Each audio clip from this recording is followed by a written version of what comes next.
Menyebut 3 nama yang disebutkan oleh Mahfud. Tiba-tiba ada seorang teman yang mengatakan bicara tentang konstelasi politik. Siapa tokoh yang acceptable, bisa diterima saat ini? Kanan kiri oke, walaupun tidak sempurna. Pasti nggak ada yang sempurna. Tapi paling tidak bisa diterima. Muncullah Mr. D sebagai alternatif.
Tapi saya tetap mendorong orang-orang baik masuk, begitu.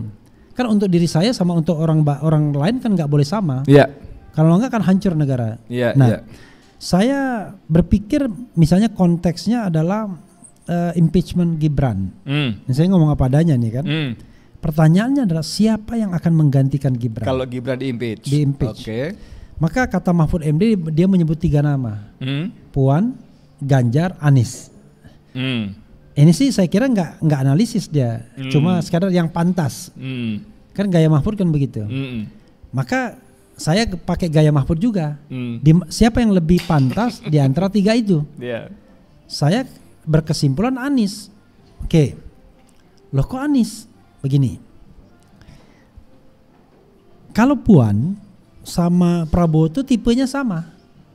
Tipe pemimpin yang taunya beres. Tidak mau going into detail. Nggak mau lah dia detail-detail memimpin rapat teknis begitu.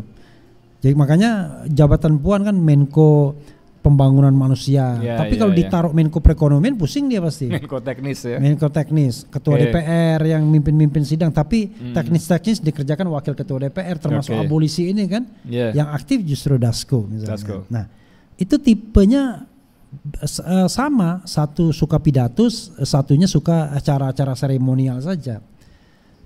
Kalau misalnya Ganjar nggak mungkin, karena dia nggak bisa melewati Puan. Satu kandang yang sama ya? Iya, nggak bisa dong. Ini kan ibaratnya barang yang pasti jadi kalau dimajukan kan. Nanti in case ada impeachment maka Prabowo harus mengajukan 2 nama kan. Oke. Dan biasanya sudah ditentukan siapa yang akan dipilih kan. Cuman seremonialnya saja. Lagi pula Ganjar kalau di luar negeri tidak workable.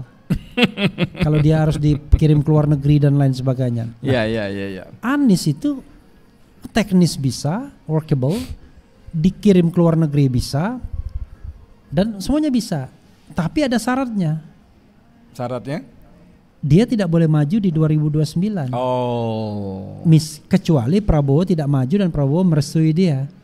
Ya kemarin dia bilang begitu waktu itu kan. Tapi untuk 2020 itu 19 ya, kan. Tapi ini maksudnya perjanjian baru. Oke. Walaupun pernah ada perjanjian batu tulis ya. Yang muncul juga. Ini gimana peluang Mr. D ini? Nah, Dasko ini. Tadi saya kan menyebut 3 nama yang disebutkan oleh Mahfud. Tapi tiba-tiba ada seorang teman yang mengatakan bicara tentang konstelasi politik. Siapa tokoh yang acceptable, bisa diterima saat ini? Kanan kiri oke, walaupun tidak sempurna. Pasti nggak ada yang sempurna. Tapi paling tidak bisa diterima. Muncullah Mr. D sebagai alternatif. Salah satu halangannya adalah Mr. D ini satu kandang aja. Tapi kalau satu kandang kita sudah punya contoh waktu Prabowo Sandi. Sama-sama Gerindra ya. Waktu itu dibutuhkan partai yang berbeda karena kampanye. Kalau sekarang kan tidak dibutuhkan kampanye, cukup diajukan, diterima, selesai sudah. Gitu. Nah, dia menjadi sosok yang menarik. Saya yakin kalau dia mendengar ini mulai dia pikirkan, iya ya saya ini pantas juga. Awalnya mungkin dia nggak berpikir, tetapi kalau dilihat dia workable, ya kan, delivered, ya kan. Jadi dia itu bisa bekerja dan delivered, dan dia bisa menuntaskan kerjaan-kerjaan itu. Ya tentu apa sih yang dibutuhkan Prabowo untuk mencari wakil presiden baru misalnya? Ya orang yang bisa bekerja. Bekerja cocok, cocok. Ada chemistry-nya gitu kan? Ya, dan ada secara teknis dia bisa mewakili dia. Ya barangkali kelemahan Dasko nanti cuman di politik luar negeri.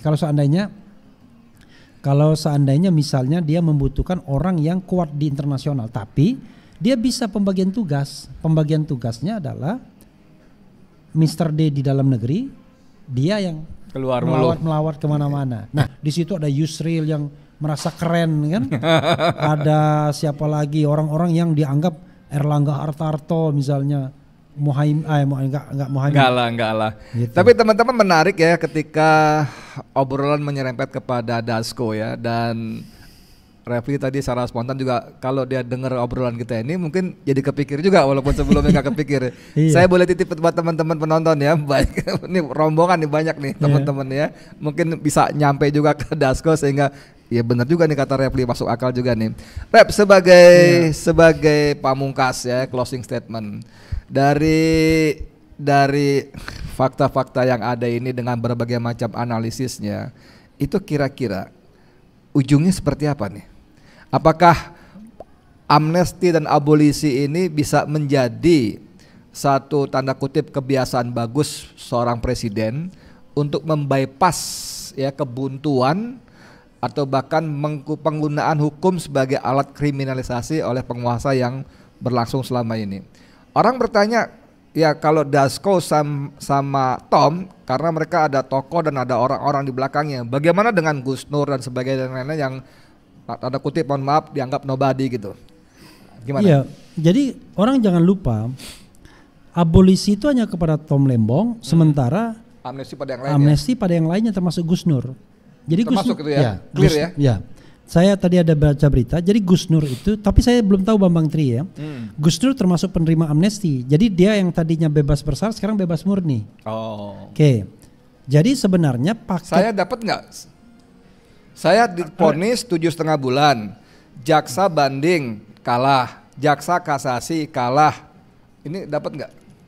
Mau apa? Kasusnya mau amnesti atau rehabilitasi? Rehabilitasi dapatnya harusnya ya. Jadi gini, kita harus bedakan antara abolisi sama rehabilitasi. Rehabilitasi itu orang yang sudah selesai menjalani hukuman. Tetapi dia masih tercatat sebagai pernah menjadi narapidana, kan begitu. Dengan rehabilitasi dia dipulihkan nama baiknya. Jadi semua dianggap dia tidak pernah ada. Contoh, saya kasih contoh misalnya. Dengan rehabilitasi, maka seseorang itu tidak terhalang lagi untuk menjabat jabatan publik. Iya, sebentar, ini masuk menarik nih. Ketika Saganda mau bermaksud menjadi dewas KPK, itu terganjal oleh itu. Syarat administrasi adalah bukan narapidana. Dan Saganda, Jumhur, teman-teman lain ini kan, Saganda khususnya lah, itu terganjal soal itu. Berarti kalau rehabilitasi maka dia bisa menjadi posisi jabatan publik ya. Nah ini yang orang nggak paham. Saya belum baca undang-undang Kementerian Negara yang baru ya, tapi mudah-mudahan tidak berubah. Jadi mereka yang pernah dihukum berdasarkan karena melakukan tindak pidana yang diancam hukuman 5 tahun atau lebih nggak bisa jadi menteri. Makanya walaupun politik ya, bukan kriminal ya? Bukan kriminal, nggak bisa. Walaupun politik, bukan kriminal. Iya, semuanya. Kemarin kena 10 tahun kan, yang ancamannya kan ancamannya ya.